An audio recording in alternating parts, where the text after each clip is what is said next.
Which of the following is the graph of a function? Give its domain and range. Let's start by looking at the graph in A and using the vertical line test.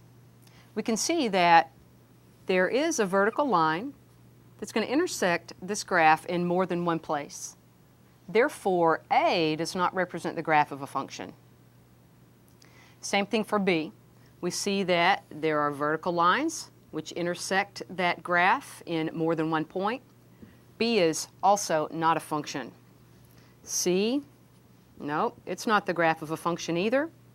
However, as we look at D, we can see that every vertical line that we draw through that graph is going to intersect it in only one point.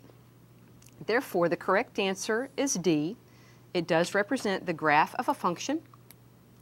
Now let's give its domain and range. The domain are the x values that are used to draw the picture of that graph. According to the graph, we can use all of these x values. So let's indicate that by saying that the domain is negative infinity to positive infinity.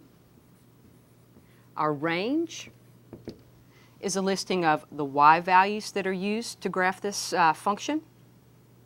The y values start at 0 and go in the direction of positive infinity. That 0 is included, so let's write the range as 0 with a bracket to positive infinity.